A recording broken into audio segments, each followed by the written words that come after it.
오늘 말씀의 제목을 함께 읽습니다. 시작. 부활의 숨은 영웅들. 영상을 하나 잠깐 보겠습니다.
미얀마 우리 LMS 신학교에 있는 우리 박상현 선교사님이 보내오신 영상이고요. 미얀마에는 220개의 종족이 있는데 그 한 종족이 지금 시작해서 이제 민주화를 위한 소원을 가지고 하나님 앞에 기도하는 그런 모습이고요. 우리 LMS 우리 박상영 선교사님을 여러분 잘 아시겠지만 혹시 모르시는 분들 위해서 잠깐 소개하면 미얀마 태권도 국가대표 감독으로 그곳에 가서 그곳에서 주간에는 국가대표 선수들을 가르치고 야간에는 그 선수들에게 복음을 전하는 학교를 운영하다가 미얀마의 전통적으로 불교가 국교인데요. 그 불교의 고소로 갖고 있던 모든 그 시설이며 이런 것들을 다 빼앗겨서 그 미얀마 국경 밖으로 쫓겨나서 그 밀림 속으로 쫓겨났습니다. 그래서 감옥에서 몇 년을 보내시다가 그 쫓겨난 국경 앞에 있는 곳에다가 학교를 세워서 지금 미얀마 220개 종족의 목회자를 세우는 비전으로 한 100여 명의 신학생들을 가르치고 있고 거기에 그 교수님들이 대부분 하버드라든지 외국에서 미얀마 본토 사람으로서 신학을 전공한 교수님들과 동시에 지금 말고 전에 미얀마 민주화 투쟁 때 앞장서서 조국의 민주화를 위해서 투쟁하던 그런 분들이 대부분 교수님들이고요. 그 분들이 지금 현재도 미얀마의 지금 이 군사 쿠데타 및 군사 정권의 장악을 저항하면서 지금 싸우고 있어요. 여러분 이런 것들은 지금 현지에서 바로 전송될 수 없습니다. 그래서 이 선교사님이 다행히도 태국령 쪽에 거하는 지역에 있어서 그나마 이렇게 정보를 보내주시는 상황이고 생각보다 심각하고 이제 뭐 저 미얀마에 있는 사람들은 이제 죽음을 두려워하지 않고 싸우고 있습니다. 위해서 여러분 기도해 주시고 우리 빠나깐 크리스찬 교회 우리 선교사님 우리 그 다음에 다바오 크리스찬 교회 우리 신기대 선교사님 위해서 기도해 주시는데 빠나깐 크리스찬 교회 오성웅 선교사님 보고를 들어보면 이제 더 이상 손을 쓸 수가 없는 지경에 와 있다. 코로나를 가난해서 막을 수도 없고 그 코로나에 대처할 수도 없는 어려운 지역에 수만 명의 사람들이 코로나에 걸려 고통받고 있고, 이미 정부나 어떤 지원도 기대할 수 없는 상황이고, 특별히 민다나오 지역은 IS라는 극단 이슬람주의자들의 거처가 되고 있기 때문에 늘 위험하지만, 이제는 고통스럽다는 말조차도 꺼내기가 절망스러운 그런 상황이고, 그런 상황입니다. 그래서 여러분, 우리 선교지를 위해서 날마다 마음에 품고 기도해 주시고, 우리 예배하는 우리의 이 시간, 그리고 우리가 신앙 안에 살아가고 있다는 이 시간이, 감사는 당연한 것이고, 그 감사의 마음이 우리 안에 있지 못하는 통회함이 우리 안에 있어야 합니다. 우리가 하나님 안에 거하지 않더라도 그 정도의 양심은 가지고 살아가는데, 우리 주님이 우리를 얼마나 사랑하시는지, 그리고 이 민족을 얼마나 사랑해 오셨는지, 우리는 우리의 삶과 살아가는 이 땅을 원망하고 불평하면서 하루하루를 살아가지만, 이 세계에는 하루하루를 죽지 못해서 살아가는 불쌍한 영혼들이 너무 많습니다.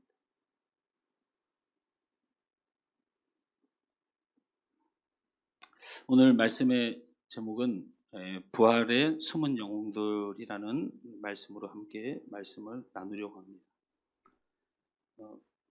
본문의 배경은 예수님께서 십자가에서 다 이루었다고 말씀하시고 돌아가신 후에 일어난 일입니다. 로마의 관습대로 십자가에 처형되셨습니다. 십자가형은 로마에서 만든 사형 제도입니다. 십자가형이 어떻게 치루어지는지는 여러분이 너무나도 잘 알고 있지만, 이 십자가형이 얼마나 잔인한지는 잘 모르시지만, 잠깐 설명을 드리면, 십자가형은 십자가에 달려서 사람이 숨을 거둘 때까지 가만두는 형입니다. 그래서 심하게는 일주일 동안을 십자가에 달려서 생명이 붙어 있어도 그 생명을 끊지 않고 끝까지 죽음을 지켜보는 형입니다. 제가 고등학교 때 수련회를 가서 십자가 체험이라고 하는 그런 프로그램을 선생님들이 진행을 해서 제가 십자가에 달려본 적이 있어요. 근데 그때는 못을 받고 달린 게 아니고 나무에 매달아서 다리를 묶고 양팔을 벌려서 팔을 묶었는데, 정말 입에서 심한 욕설이 나올 정도로 빨리 10초도 안 걸려서 한 5초 됐는데 온 피가 거꾸로 솟는 것 같고 정말 죽을 것 같았어요. 양쪽 손을 밧줄에 매달으니까 피가 통하지 않고, 온 체중이 발로 향하니까 발을 묶은데 피가 통하지 않으니까 정말 5초도 견디지 못해요. 그런데 예수님은 그 밧줄이 아니고 못으로 몸을 지탱하시고 양발에 못으로 박아 일주일 동안을 그렇게 죽을 때까지 달아두는 형이 십자가형입니다. 이게 로마의 관습인데, 예수님은 이거보다 더 심한 고난을 받으셨죠. 왜요? 이 로마의 관습에 유다의 전례가 들어왔어요. 이게 무슨 말이냐면, 그동안에는 로마의 관습대로 십자가형을 처리했는데, 유대의 종교 지도자들이 예수님의 십자가형 앞에 와서 하는 말이 내일이 큰 안식일이다. 이 말은 유월절과 관련되어서 첫 번째 맞이하는 안식일을 굉장히 거룩한 안식일로 성경에는 큰 안식일이다 이런 표현을 써놨어요. 그래서 큰 안식일에 십자가에 달려있는 사람들을 두고 안식일을 맞이하자니 이 유대 땅 분위기가 뭐가 되겠느냐. 다시 말씀드리면 유대인은 십자가형이라는 게 없습니다. 로마에게 지배를 받아서 십자가형이 치루어진 건 자기들에게 적응이 안 되는 상황인 건 맞아요. 근데 로마에서 그 십자가형을 골고다 언덕에서 진행했는데, 그 시체를 치워달라는 거예요. 좋은 것 같죠? 그렇지 않습니다. 여러분이 잘 알고 있는 좌우편의 강도의 두 다리를 꺾은 사건이 그것 때문에 꺾은 거예요. 유대인들이 일주일 동안 죽을 동안에 이 시체가 썩어 나는 광경을 큰 안식일, 이 축제일을 앞에다 두고 더 이상 지켜볼 수가 없다. 그러니 죽이자 이렇게 결정을 내린 거예요. 죽이자고 결정을 내려서 두 좌우편의 강도의 다리를 꺾어 죽였어요. 그리고 예수님께로 온 겁니다. 예수님의 다리를 꺾으려고 보니까 예수님은 이미 다 이루었다 하시고 영혼이 떠나셨어요. 쉽게 말하면 예수님이 이미 죽어 있단 말이에요. 그냥 둬야 될 거 아니에요? 근데 거기에 그 죽음을 확인하기 위해서 옆구리에 창을 찌른 거예요. 그래서 온 장기를 관통하고 예수님의 몸에 창이 박힌 것이죠. 그리고 거기서 피와 물이 다 쏟아지는 걸 확인한 후에 그렇게 십자가형을 치른 것이 예수님의 십자가상의 이야기입니다. 이것을 본 유일한 예수님의 제자가 있었는데 그게 요한이에요. 요한입니다. 오늘 말씀에 좀 주목하려고 하는 부분이 바로 이 부분이에요. 요한은 예수님을 이렇게 사랑하는 사람. 이 사실을 유일하게 지켜보면서 예수님이 어떻게 돌아가셨는지, 그가 어떤 분인지를 다른 제자들처럼 다 기록을 했는데 요한만큼은 특이한 점 하나를 기록했다는 거예요. 예수님이 죽으시고 예수님이 부활하시기 전에 우리가 잊지 말아야 될 사람에 대해서 오늘 이야기하려고 하는 것입니다. 제가 한 글을 여러분에게 읽어드리겠습니다. 2014년도에 있었던 아주 작은 사소한 일인데 제가 이 글을 발견하고 이렇구나라고 느꼈던 부분들이 있어서 여러분에게 그냥 두서없이 제가 읽어드립니다. 저는 평범한 회사 생활을 하는 34살의 회사원입니다. 용인 민속청 근방회사에서 근무하다가 폐살로 인해 서울 역삼역 근처 본사에 가게 되었습니다.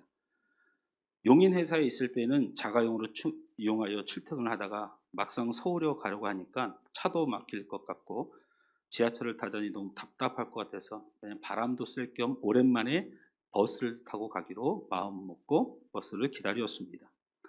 서울로 가는 버스는 분당에서 많이 있길래 용인 신갈에서 오리역까지 완행으로 운행하고 있는 버스를 탔습니다. 그때가 7시 50분 정도 되었을 겁니다. 언제나 그랬듯이 버스는 만원 상태일 거라 생각했는데 그날은 보통 때와 다르게 서 있는 사람 서너 명 정도 있고 모두 앉아 있는 상태였습니다. 구성쯤 도착해서 막 버스가 출발하려고 할 때입니다. 한 할아버지가 양손 가득히 짐을 들고 버스를 간신히 탔습니다. 한눈에 보기에도 당신의 아들이나 딸에게 주려고 시골에서 가져온 신용품 같이 보였습니다.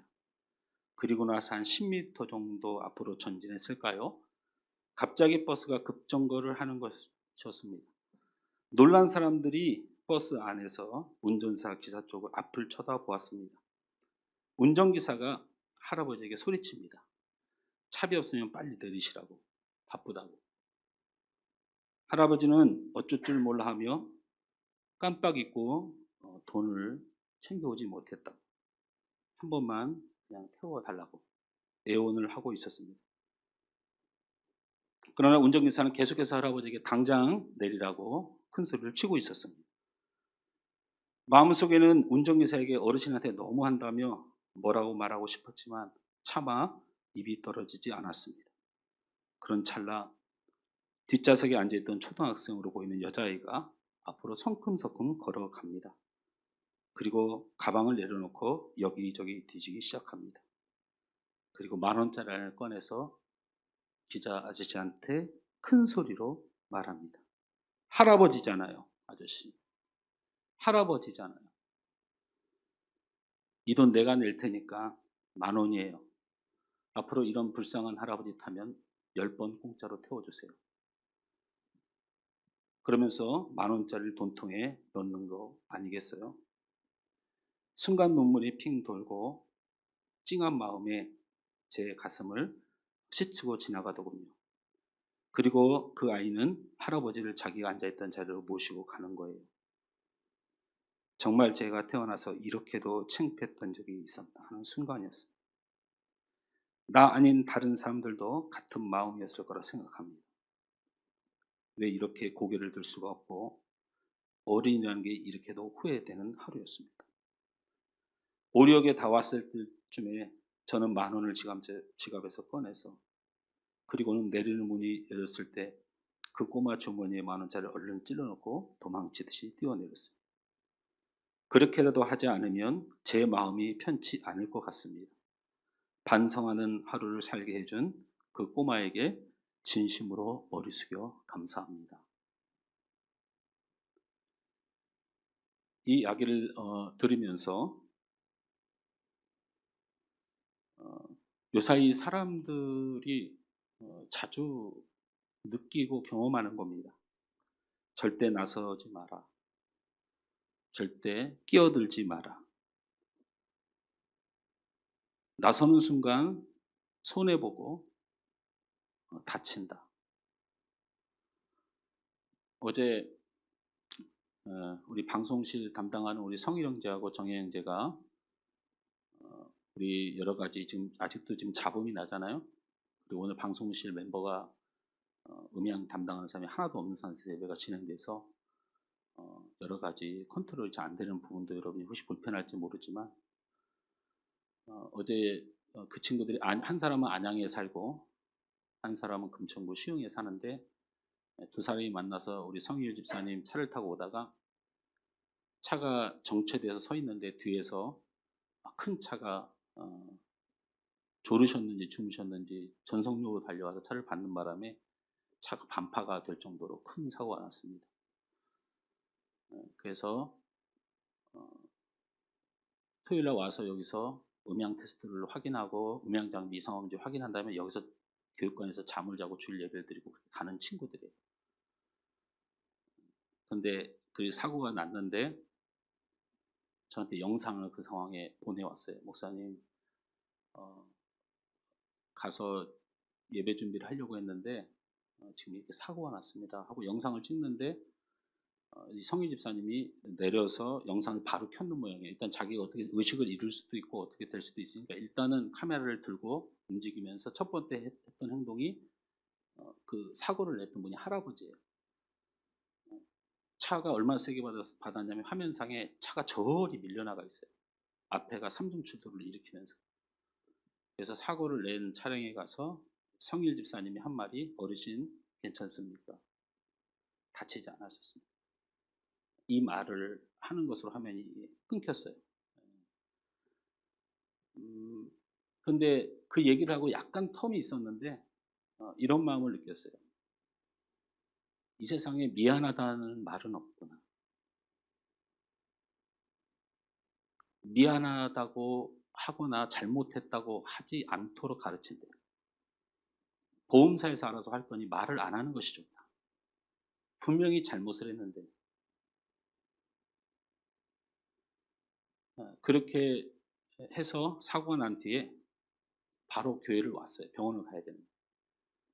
근데 이 정형이 이제 여기가 찢어져서 여기가 피가 이렇게 맺혀 있는 상태에서 일단 교회를 왔어요.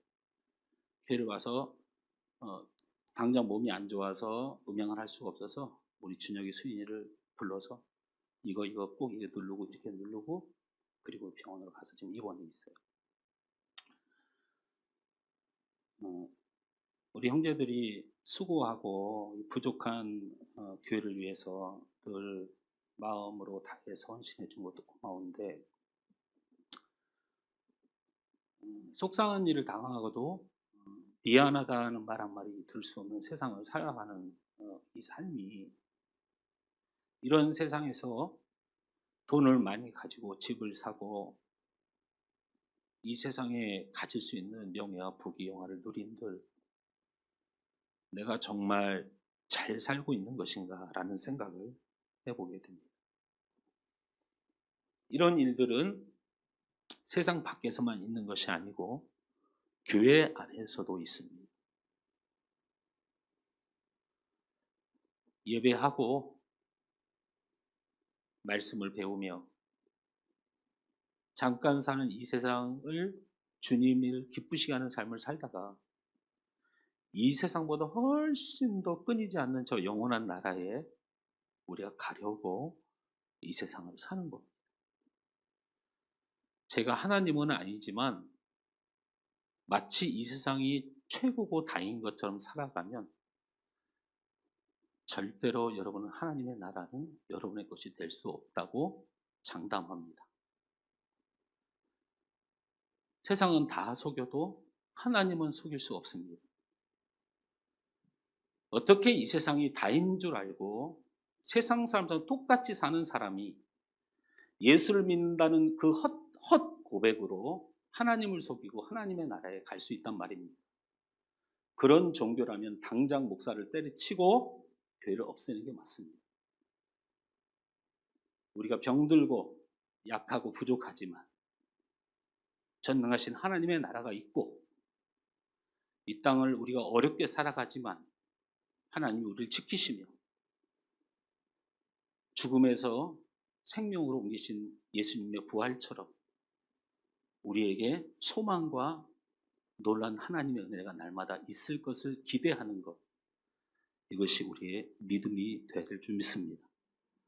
우리가 교회 안에서 첫 번째 바랄 것은 내가 하나님을 예배하는 자입니다. 두 번째 바랄 것은 하나님의 말씀이 내게 역사하여 이 땅을 살아내고 있는가. 세 번째, 넘어지고 낙심되고 사망의 음침한 골짜기를 만날 때에도 그 하나님을 붙들고 일어서는 믿음의 삶이 내게 있는가. 이것 때문에 교회 생활하고 이것 때문에 신앙생활 하는 거지.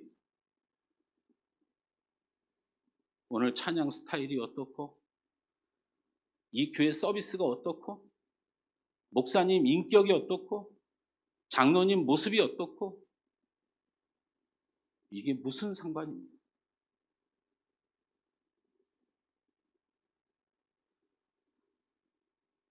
오늘 성경에 이 두 사람 아리마대 사람 요셉과 니고데모도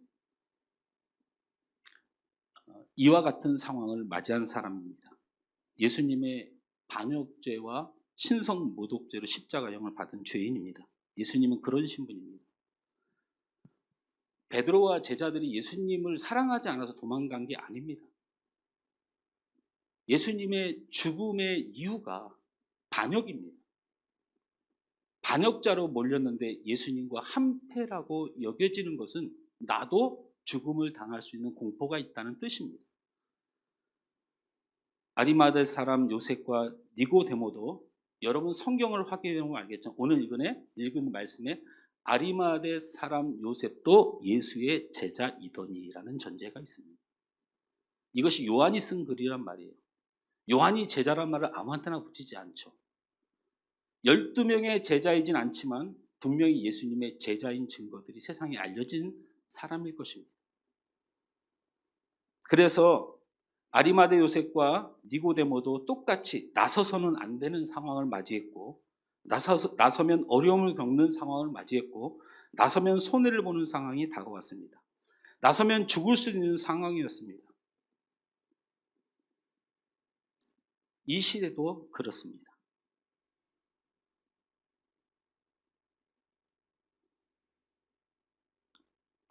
그리스도인들이 나서면 안 되는 세상이 되었어요. 목사라고 하면 손해보는 게 많은 세상이 됐고 교회 다닌다고 하면 비난과 손가락질을 받는 세상이 되었습니다.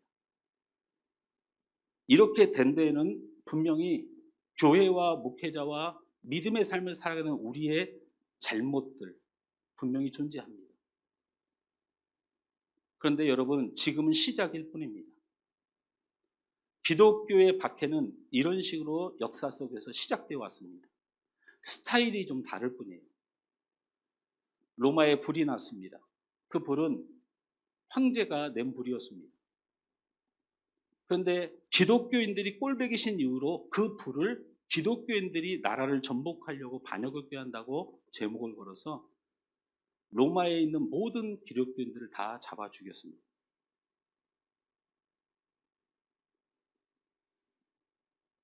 나치 독일은 하나님을 알고 있는 것 자체가 기분 나쁘고 하나님만을 간절히 믿는 그 민족 자체가 꼴보기 싫어서 600만의 유대인들을 학살했습니다.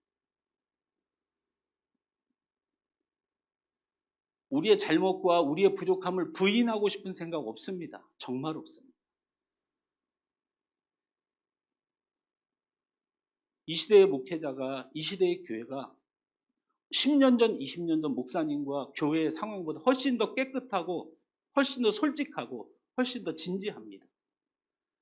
그럼에도 불구하고 정보화 시도에 모든 것이 다 노출되는 시스템에 있는 교회는 마땅히 작은 흠이라도 발견되면 과거보다 훨씬 더 욕을 먹는 것을 인정합니다. 그런 속상함이 있어도 인정합니다. 우리가 부족했고 우리가 잘못한 것입니다. 그러나 이것은 시작에 불과합니다. 아리마대 사람 요셉과 니고데모가 겪었던 예수 믿으면 손해보는 세상, 예수 믿으면 죽을 수도 있는 세상, 예수 믿으면 핍박받을 수밖에 없는 세상을 이 시대도 맞이하게 될 것입니다. 오늘 우리는 부활절 감사 예배를 드리고 있습니다. 우리를 사랑하시는 분도 하나님이시고 우리를 위해 십자가에서 대속의 피를 쏟으신 분도 하나님 예수 그리스도십니다. 또한 이런 하나님의 사랑과 예수의 대속의 은혜를 감격하고 누리도록 인도해 주시는 분도 하나님의 성령입니다. 부활에는 우리의 공로도 없고 오직 은혜만 있었습니다. 이 부활의 주님을 믿음으로 죄에서 자유함을 얻고 우리는 그 믿음으로 사망에서 영생으로 옮겨지는 복의 인생이 되었습니다. 이 진리는 변함이 없습니다. 그리고 오늘은 이 소망에 대한 이야기를 해야 되지만 그러나 우리가 이것만으로 이 땅을 산다면 은혜를 입은 자인 건 맞으나 제가 부끄러워서 살 수가 없습니다. 마치 꼬마 아이가 불의한 세상에서 불의한 기사에게 아저씨 할아버지잖아요. 우리 이러면 안 되는 거 아닙니까? 라고 말했던 모습을 지켜보던 많은 어른들이 부끄러워서 견딜 수 없었던 마음처럼 우리가 부활의 주님을 만나고 우리가 천국 갈 수 있다는 그 사실만으로 감사하면서 살기는 내가 이 땅을 살면서 너무 부끄러워서 너무 죄송해서 살 수가 없을 것 같습니다. 오늘은 부활주일입니다. 부활한 날에 주님의 은혜를 기억하여 행동했던 두 사람 아리마대 요셉과 니고데모를 보면서 우리 신앙에 부활해야 될 것이 무엇인가? 이 부활주일에 우리 주님이 부활하는 데는 우리는 조금치도 영향력을 끼친 적이 없으니 그 부활을 통하여 예수님을 믿고 우리가 영생 얻은 믿음을 고백했다면 우리의 신앙은 도대체 무엇이 살아나야 될까? 왜 요한은 이 시점에 이 두 사람을 주목하여 보았을까?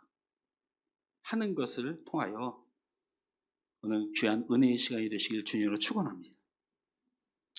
이 두 사람에게는 공통점이 있었습니다. 두 가지의 공통점이 있어요. 아리마대 요셉과 이 니고데모는 희한하게 공통점이 있습니다. 여러분 성경이 신비로운 게요. 성경을 자세히 보다면 숫자의 일정함, 상황의 반복, 그리고 묘하게 들어맞는 여러 가지 부분들이 있어요. 이건 억지로 짜맞추기에는 너무나도 어려운 일들이 일어나죠. 근데 이 두 사람이 닮은 두 가지가 있습니다. 첫째는 따라서 합니다. 이 두 사람이 이렇게 말했습니다. 따라서 합니다. 나는 그리스도인입니다. 그리스도인이길 숨기고 두려워하던 세상 가운데 이 두 사람이 유일하게 나는 그리스도입니다 라는 선언을 했다는 사실을 오늘 확인할 수가 있습니다. 부활절에 우리가 회복해야 할 우리의 신앙은 이 세상 가운데 나는 그리스도입니다 라고 나서는 것입니다. 더 나아가 내가 나 스스로 그리스도인이라고 말하기 어려운 삶과 행실이 있다면 회개하고 돌이켜 내가 그리스도임을 세상 가운데 드러내야 됩니다. 우리 38절 39절 말씀을 우리 다 같이 읽습니다. 오늘 본문 19장 38절 39절 말씀을 함께 읽습니다. 시작.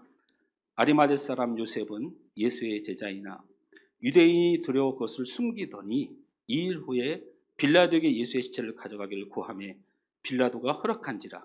이에 가서 예수의 시체를 가져가니라. 일찍이 예수께 밤에 찾아왔던 니고데모도 몰약과 침향 섞은 것을 100리트라쯤 가지고 온지라. 오늘 성경에 예수님이 십자가에 죽으시 전까지만 해도 오히려 유대인들이 두려워서 숨어 지내던 이 두 사람이 예수님이 십자가에서 처참하게 죽은 후에 예수님의 사람이라고 밝히면 다 죽음을 당하는 그때에 정말 예수님께 사람이 필요할 때, 이 시대에 하나님의 사람이 필요할 때 그들은 숨지 않고 나와 나는 그리스도입니다. 내 사랑하는 예수님의 시체를 장례할 수 있도록 허락해 주십시오 라고 이 두 사람이 했다는 것입니다. 근데 이 두 사람은 묘하게도 똑같은 일을 함께 경험했던 사람입니다. 어떤 일을 경험했는지 우리 한번 살펴봅니다. 누가복음 23장 50절에서 51절 말씀을 우리 함께 읽습니다. 시작. 공의 의원으로 선하고 아름다운 요셉이라는 사람이 있으니 그들의 결의와 행사에 찬성하지 아니한지라. 그는 유대인의 동네 아리마대 사람이요 하나님의 나라를 기다리는 자라. 이 사람은 산헨드리 공회원이었고요. 상당한 갑부로 알려져 있습니다. 여러분 잘 아는 인디아나 존스라는 영화에 성배를 찾아서라고 하는 금잔을 찾아 나가는 모험 영화가 있습니다. 그 성배의 주인공이 누구냐면 아리마대 요셉의 것입니다. 그렇게 스필버그가 유대의 전승의 그 기록을 가지고 영화를 만들 정도로 그렇게 부유한 사람입니다. 그렇게 부유하고 산헨드리 공회원이라고 하는 것은 다른 말로 하면 재판소, 헌법재판소이기도 하고 국회이기도 해요. 이때 당시에 유대의 산헨드리 공회원은 유대의 율법의 재판소 역할을 하고 그 다음에 나라를 유대 정치를 해나가는 국회라고 보시면 됩니다. 이곳에서 무슨 일이 있었냐면 예수가 율법을 어겼다고 말하자 유일하게 한 사람이 나섰는데 바로 아리마대 사람 요셉이 공회원의 자격으로 이렇게 말합니다. 찬성할 수 없다. 자, 이와 똑같은 모습을 했던 사람이 있죠. 바로 니고데모입니다. 요한복음 7장 1절과 요한복음 7장 50절에서 51절 말씀을 함께 읽습니다. 시작. 그 후에 예수께서 갈릴리에서 다니시고 유대에서 다니려 아니하심은 유대인들이 죽이려 함이로라. 50절 시작. 그 중에 한 사람 곧 전에 예수께 왔던 니고데모가 그들에게 말하되 우리의 율법은 사람의 말을 듣고 그 행한 것을 알기 전에 심판하느냐. 이 말이 무슨 말이에요? 예수님을 죽이려 하자 니고데모가 나서서 우리가 하나님이 받은 율법은 사람이 어떤 사람인지를 파악도 안 해보고 무조건 죽이기부터 하는 것이니 라고 나섰던 사람이 바로 니고데모입니다. 참 묘하게 이 사람이 예수님을 살리고 변호했던 유일한 사람으로 성경이 기록하는데 성경 구절조차도 50절, 51절을 딱 맞추어서 기록이 마치 짜고 친 것처럼 기록되어 있다는 거예요. 요셉이나 니고데모는 동일하게 예수님을 죽이려는 자들에 대해 반대한 적이 있는 믿음의 사람입니다. 그러나 그들은 세상 가운데 있는 사람들이었습니다. 아리마대 요셉은 산헨드리 공회원 의원이었고 니고데모는 바리새인의 지도자급의 사람이었습니다. 아마도 앞에서 본 바와 같이 믿음은 있었지만 자신의 삶을 살아야 하기 때문에 어쩔 수 없이 숨어 지내던 사람들이었다는 것입니다. 믿음은 있었지만 그렇게 살지 못하고 있었다는 거죠. 우리도 믿음은 있지만 그렇게 살지 못하는 이들과 같을 수 있습니다. 그러나 그들은 예수님의 죽음 앞에 더 이상 자신을 숨기지 않았다는 것입니다. 어쩌면 자신들의 삶을 위해 절대로 나서지 말아야 하는 상황이 이 상황이었을 것이고, 그러나 그때 그들은 내가 그리스도입니다 나섰다는 것을 성경이 기록했다면, 하나님께서 우리 눈을 열어 그것을 보게 하셨다면, 이 시대에 교회가 핍박을 받고, 이 시대에 복음이 무너지고, 이 시대에 교회가 무너지고, 우리의 잘못이라고 한들 하나님의 교회가 쑥대밭 되고 있다면, 나서서는 안 되는 이 상황이 우리가 아리마대 요셉과 니고데모처럼 나는 그리스도입니다 라고 고백하는 삶을 회복하셔야 될 줄 믿습니다. 내가 그리스도인이라고 말하기는 너무나도 많은 죄가 있다면 회개하고 돌이켜서 과연 그리스도인이구나 라는 말을 세워야 될 때가 이때라고 믿습니다. 성경의 기록 외에 유대의 기록을 우린 전승이라고 부릅니다. 한자로 전승이라고 말했다고 이걸 전설이라고 표현하는 사람들이 있어요. 여러분, 전승은 대대로 후손에게 물려온 사실을 기록한 것이에요. 성경은 아니지만 이건 전설이 아닙니다. 전설은요, 단군이 곰이 사람이 되었다 이런 게 전설이고요. 이건 사실을 계속 물려받은 승계된 이야기입니다. 우리나라 유관순, 이순신을 본 적은 없지만 여러분 믿잖아요? 본 적도 없는 여러분 유관순, 이순신을 믿는데, 여러분 유관순, 이순신을 믿는 나라는 우리나라밖에 없어요. 그런데도 우리는 유관순, 이순신에 대한 믿음이 철저하잖아요. 딸랑 책 한 권, 딸랑 한 줄의 기록 때문에 우리는 그 사람을 믿습니다. 예수 그리스도와 그의 행하신 모든 일들은 러시아, 중앙아시아, 인도, 전 세계에서 발견돼도 죽어도 우리는 예수님을 안 믿죠.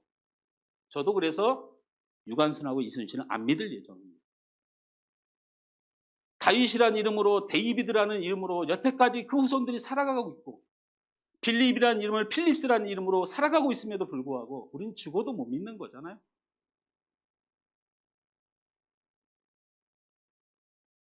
내일이 우린 있는 걸 믿으면서 보지도 않고 가보지도 않고 느껴보지도 못한 내일은 분명히 올 거라고 믿고, 그리고 분명히 오지요. 하나님의 나라는 분명히 옵니다.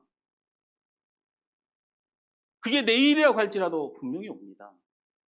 우리의 믿음이 얼마나 연약한지, 하나님이 증거가 없고 예수님이 증거가 없어서 못 믿는 핑계 대지 마시고, 여러분이 보고도 믿지 않는 많은 이 세상의 사실들로 내가 얼마나 연약한 존재인지를 살펴보시면 됩니다. 이 전승에 의하면 나는 그리스도입니다라고 자신을 선했던 예수님을 장례했던 아리마대 요셉은 그날 후로 유대의 지도자들에게 체포되어서 예수님의 부활 후에 시체가 없어진 그 사실을 감추기 위한 희생양이 되어서 예수님의 시체를 빼돌렸다는 억지 주장에 누명을 씌워서 40년간 감옥 생활을 하다가 자신이 살았던 유대 땅에서 추방돼서 영국으로 쫓겨나서 영국의 교회를 세워가며 마지막까지 주의를 다 했다는 전승을 가지고 있고, 함께했던 니고데모는 전승에 의하면 모든 재산을 바쳐 초대교회를 세웠는데 자신의 딸을 시집 보낼 돈이 없자 세웠던 교회들이 눈물의 헌금을 모아서 자녀의 시집을 보내준 기록이 남아있고, 그가 죽었다고 하는 사실을 본 사람은 없으나 그를 재판하는 과정에 글이 발견됐는데 니고데모를 죽여야 되느냐 말아야 되느냐를 놓고 경론을 벌이는 전승의 기록이 남아있습니다. 저는 이들이 자랑스럽습니다. 그리고 제 자신이 부끄럽습니다. 우리 한수목교회 모든 성도들은 많은 비판과 핍박을 받을 수밖에 없는 상황과 현실을 조금이나마 경험하고 있습니다. 그럼에도 우리는 나는 그리스도입니다라는 이 하나님의 백성의 이 가슴 벅찬 이 사실을 숨기지 말고 말해야 합니다. 우리의 잘못으로, 교회의 잘못으로, 목회의 잘못으로 그리스도인 것이 너무 부끄러워도 회개하고 바르게 서고 개혁하고 경신해서 나는 그리스도입니다 라는 자랑스러움을 세상 가운데 반드시 이뤄내야 됩니다. 두 번째 공통점이 있습니다. 이들은 예수님을 섬기되 최선을 다해서 섬겼다는 사실입니다.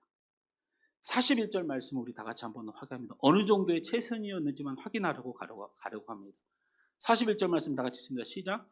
예수께서 십자가에 못 박히신 곳에 동산이 있고 동산 안에 아직 사람을 장사한 일이 없는 새 무덤이 있는지라. 저를 보십시오. 여기서 우리가 주목해야 될 것은 아리마대 요셉이 예수님의 장사를 위해서 무엇을 했냐면 새 무덤을 준비했다는 거예요. 여러분, 유대에는 새 무덤이 없습니다. 유대 땅에 가면 벽이 막 이렇게 있는데 동굴들이 많이 있잖아요. 그게 다 무덤이에요. 근데 이 무덤이 새 무덤이 없죠. 하도 파놔가지고. 그리고 그걸 아무나 팔 수 있는 것도 아닙니다. 그런데 거기에 한 사람도 장사된 적이 없는 새 무덤을 가지고 있다는 건 시가로 어마어마한 돈입니다. 어마어마한 돈. 우리가 상상할 수 있는 아파트 매체값, 이거는 그냥 얘기도 안 되는 거예요. 왜 그렇게 그 새 무덤이 중요하냐면 유대의 장례법에 여러분 잘 알죠? 그 막벨라 굴이라고 하는 굴이 아브라함이 산 굴이에요. 그래서 구약에 보면 기억이 나시는 분이 그쵸 읽다 보면 이렇게 성경을 이렇게 많이 읽은 사람들이 고개를 끄덕이는 거 봐. 성경 고개 안 끄덕이는 사람들은 성경을 한 번도 안 본 거지. 이게 유명한 장면이거든. 여러분 이제 이 시간 다 머리 끄덕이세요. 그냥 저한테 오해받지 않으면 성경 구약에 보면 아브라함이 산 굴이 있는데 막벨라 굴이 있습니다. 고개를 끄덕여. 이 막벨라 굴을 사서 거기에 처음에 죽은 사라가 먼저 묻혔어. 그리고 아브라함 자신이 묻히고 그 후대에 이삭도 묻히고 그 후대도 묻히는 그런 굴이에요. 지금 아리마대 요셉이 이 굴을 가지고 있었고 이 굴을 예수님을 위하여 희생했다는 거예요. 이게 뭘 뜻하는 거냐면 자신의 가문을 포기한 거예요. 그냥 무덤 하나 준 게 아니에요.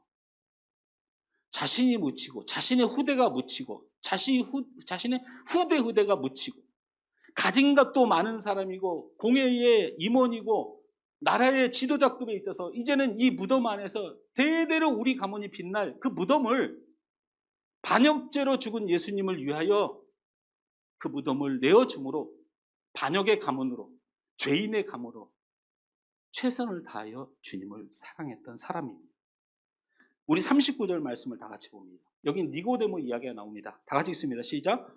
일찍이 예수께 밤에 찾아와 니고데모도 모량과 침량 섞은 것을 100리트라쯤 가지고 온지라 그랬어요.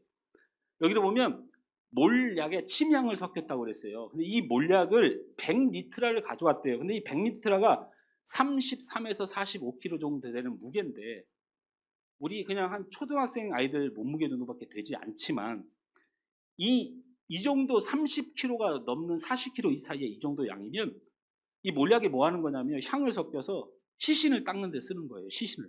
그래서 시신에 썩은 냄새가 나지 않도록 하는 아주 귀중한 향품이에요. 근데 이것을 100리트라를 가져왔다는 얘기는 200구의 시체를 닦을 수 있는 분량을 예수님을 위해서 가져온 거예요. 그러니까 200구의 시체를 닦을 수 있는 몰약의 시가가 얼마 정도 되느냐? 지금의 아파트 한 채 값 정도 돼요. 얼마예요? 그러면?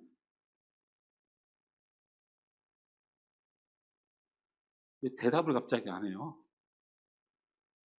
거기야 우리 교회는 어디 아파트 사는 사람이 별로 없네. 한 10억 정도 되나요? 이렇게 가져왔다는 거예요. 저는 오늘 제가 바보가 아닌 이상 최선을 다해서 주님을 섬기자고 말해놓고 제가 비싼 걸 가져왔다고 말하는 아주 지혜 없는 목사로 보입니까? 그렇지 않죠? 우리가 주를 위해서 최선을 다하는 헌신을 회복해야 됩니다. 정신들 차리세요. 하나님의 앞에 헌신은 쓰다 남는 것을 드리는 것은 헌신이라고 부르지 않습니다.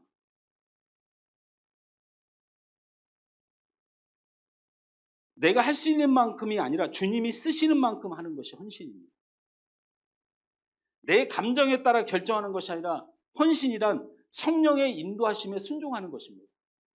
내 감정은 같이 하고 싶지 않아요. 내 감정은 꼴보기 싫어요. 내 감정은 내가 피곤해요. 이것에 따라 일하는 것을 헌신이라고 부르지 않습니다. 성령께서 인내하고 섬기고.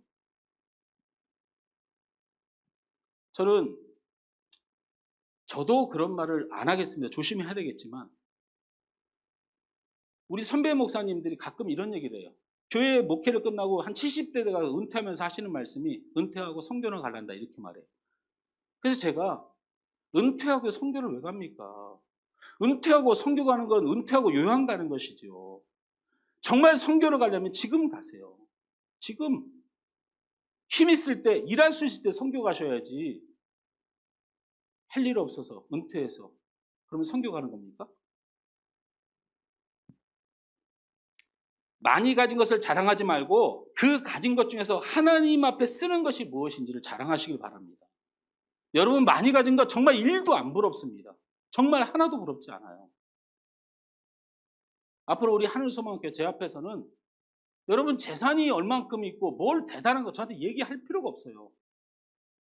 비록 없고 가난하지만 단도 두 냥에 이 작은 거라도 주님이 쓰시겠습니까? 물었던 그 여인의 믿음이 이게 하나님의 나라가 되어야 됩니다.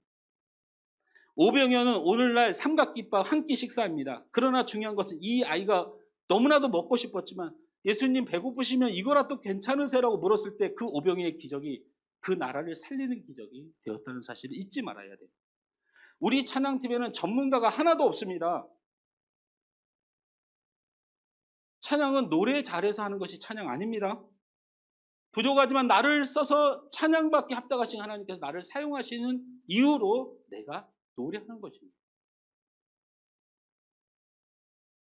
아르마데 요셉과 니고데모는 그들이 대단한 것을 한 것이 중요한 거 아니라 최선을 다하는 믿음 때문에 다 자신의 이익만을 위해서 제자들 떠난 자리에 결국 부활의 주님을 드러내도록 쓰임받는 숨은 영웅들이 되었다는 거예요. 아리마대 요셉과 니고데모가 없었다면 그 부활의 무덤이 존재했겠습니까?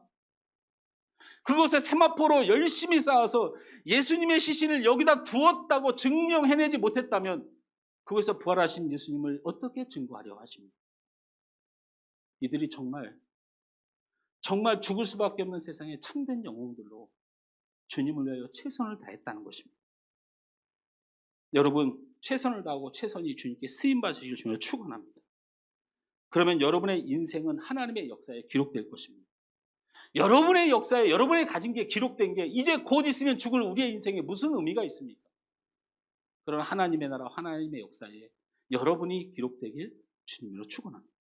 말씀을 맺습니다. 오늘 성경은 십자가의 죽으심 후 부활이 일어나기 전에 이 두 사람을 기록했습니다. 우리가 반드시 부활의 주님을 준비하고 맞이한다면 가져야 할 신앙의 모습이라고 생각합니다. 또한 부활을 통해서 우리에게 주어진 대속과 영생의 은혜를 받은 자라면 반드시 이 삶을 살아야 된다고 생각합니다. 따라서 합니다. 나는 그리스도인입니다. 두 번째, 내 모든 것을 다해 주님을 섬기겠습니다. 신앙의 부활이 시작되는 이 부활주일이 되시길 주님의 이름으로 축원합니다. 우리 찬양